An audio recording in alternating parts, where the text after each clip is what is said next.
Hello and welcome back again to Belmont Bunch here in, I was going to call it preview week, but it's kind of bled over into week 2. So week 2 of preview week.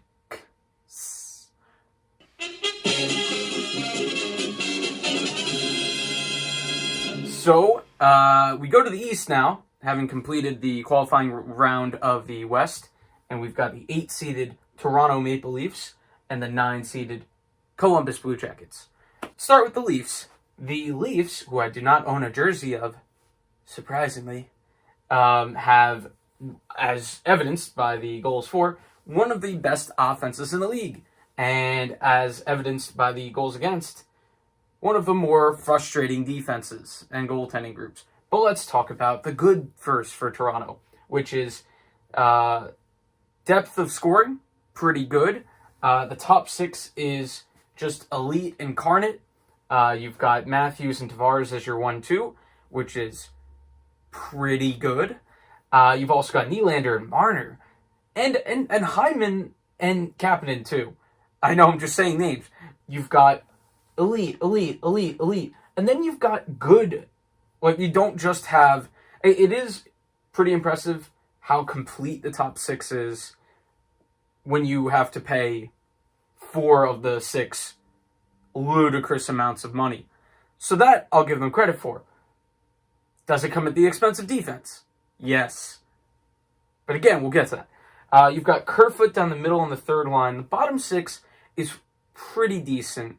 Once again, I'll still give them credit for having a decent bottom 6 when the top 6 is paid so much money. You've got some veteran influence in Jason Spezza, who still provides something. Clifford for the grit that they were missing. I thought that was a smart move by Dubas. You've got young guys like Engvall, Soupy, I think that was his nickname, Mikheyev, who has a shot at playing in this series. If he does, I at the moment looks like he takes out Malgin, which is probably an improvement. You've got Andreas Janssen, who is probably not going to play in the series. Jake Muzzin on the injured list. He was listed as injured, but he was already close to returning in March, so I think he's a good bet to be back. We'll see when we get to the Blue Jackets. Had to make some alterations on the lines, which once again I got from Daily Faceoff. Although I played with the blue line here for the Maple Leafs and the forwards for Columbus because Barry defensively is an adventure, but was like picking up his power play quarterbacking offensive game a decent bit and looked like he was fitting in a little bit better. I guess he's never going to be that great a defensive defenseman, so may as well get the points. Muzzin is more of that stay-at-home defenseman with Travis Dermott, who's been pretty solid. You've got rookie in Sandin or Sandine, I'm not sure exactly. So say it in the comments. Justin Hull, who's also been fairly decent. I know Liljegren, if the expanded rosters, could factor in, but I think you'd probably like to have some guys that had a good amount of NHL experience this year. Unless there's a disaster, injury-wise. So, pretty decent. The defense, Riley, pretty good both ways, but, better offensively, in my opinion. Barry, absolutely better offensively than he is defensively. Sandin, not super experienced. Hull, decent bit of experience. So, we'll see how it goes. The goaltending is going to be under scrutiny because Frederik Andersen has been kind of overworked the last couple of years, not being able to find or less so find or more fit into the payment structure of their cap situation, which I think Cap Friendly has it at, counting long-term injury and everything, $94 million. Nice. Yeah, it's been tough for them to fit financially a backup goalie into that. They get Jack Campbell from the Kings. Pretty good upgrade on Hutchinson. So A lot of pressure, though, on Anderson. His numbers are very similar. They're comparable to Campbell's this year, to use alliteration.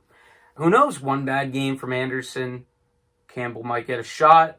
I know Anderson's got a lot of pressure on him. Some of it fair, because in some of the Game 7s over the last couple of years, I've seen some softies go in. But there's also the fact that, he's gotten them to that point, and he's played pretty well in front of kind of a suspect defense. So it's give and take with Anderson. It's not all his fault, but then in Game 7s, oh boy, he's been a little bit brutal. So yeah, that'll be interesting to see. Campbell has a shot at overtaking if there's a disastrous Game 1, because short series, you have to be quick to make those moves. So, the numbers, good power play, expect that. Penalty kill, pretty bad. Kind of expect that too. They're an exciting team for a neutral observer to watch. There's going to be a lot of goals for, there's going to be a lot of goals against. It's going to be a track meet. Here's a team that isn't a track meet type team, the Columbus Blue Jackets, and their 2.57 goals for per game glory. I'm not going to make fun of you a ton for that. One, I love your uniforms. I really like the Columbus one. This is Bobrovsky, by the way. My brother got me that just before he signed for Florida. But I still like it a lot. It's nice. I haven't gotten to wear it a lot. The Jackets, the 9 seed. A team coming into this year was looking like they were in the beginning stages of a rebuild after losing Panarin, Bob, and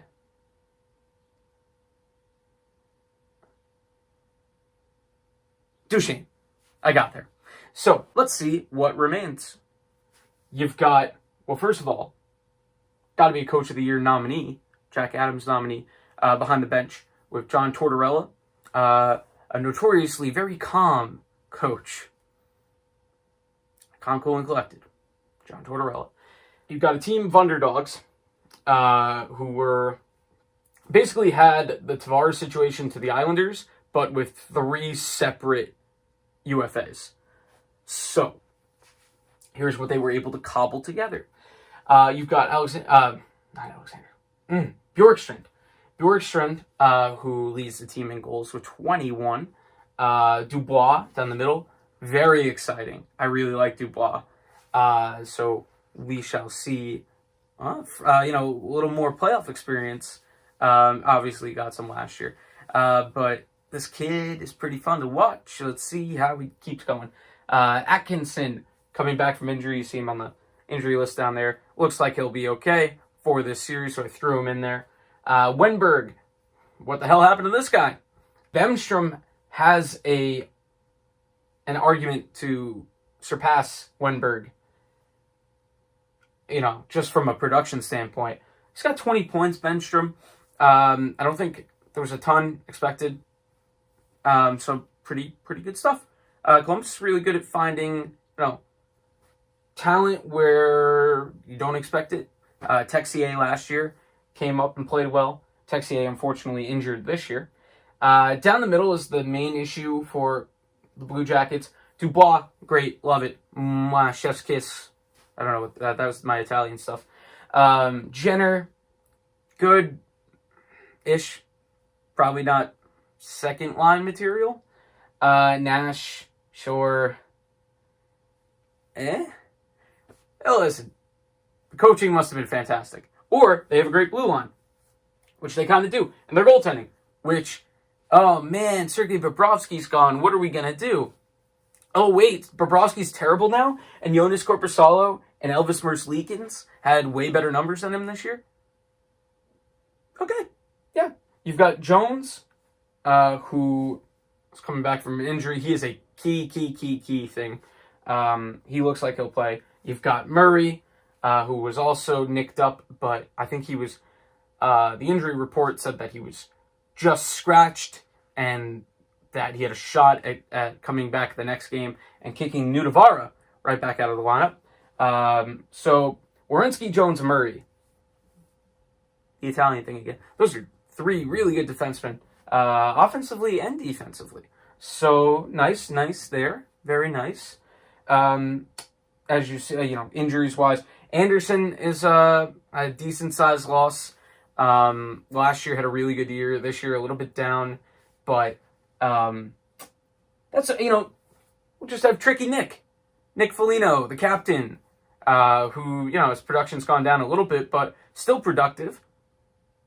That was a fun back and forth there between the left side and right side of my brain. Gustav Nyquist, who basically had to come in and make up for Panarin's loss, has done fine. It's been good.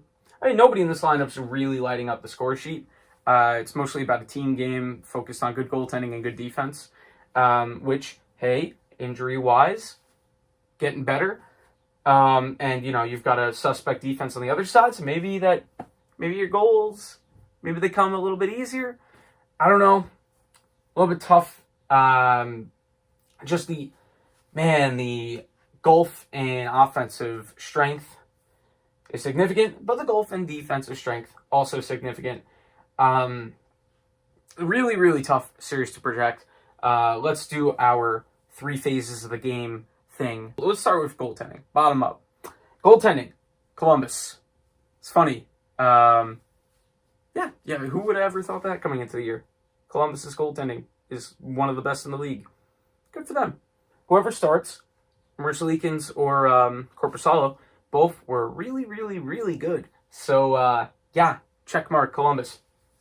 Defense. Columbus. Yeah, I mean, they're just seem to be a better put together unit. Obviously, they're not spending a buttload of money on their forwards. So they have invested on their defense. And they've also done a good job of getting decent play out of Gavrikov and Harrington. So that's pretty good. Good depth. Good experience in the top 4. Nice. Forwards. It's Toronto. I don't think I have to explain that. So, that all being said, who are we going to go with? This is a tough one. Because if you'd asked me a few months ago, obviously Columbus was fading, but it was mostly because of injuries, so you got to be fair to that. Probably would have said Columbus. And now, there's a couple of extracurricular things that give Toronto an edge. They don't have to play in front of their own crowd.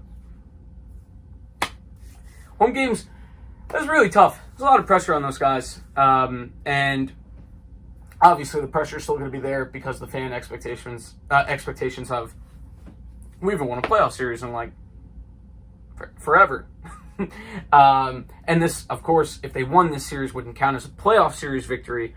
But it would be something you could say it's a series victory and be a lawyer and get the wording, Yeah, so 2 aspects of the game I give to Columbus. Are they a better team in terms of team play? Yeah, perhaps. I'm going to go with Toronto. I have bet incorrectly on Columbus for a while now. I am daring them once again to prove me wrong. Because Toronto won't have the pressure playing in their home arena, which is actually helpful. It's so funny how that comes back around and turns into a negative for them. I'm a fan of a lot of teams that constantly disappoint. New York Jets.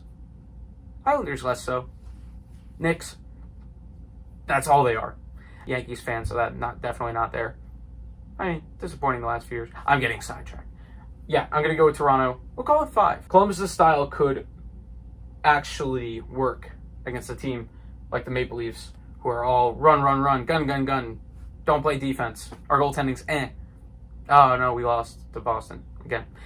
Now that we know there's reseeding, they might not have to face Boston round 2, so look forward to that, Leafs fans.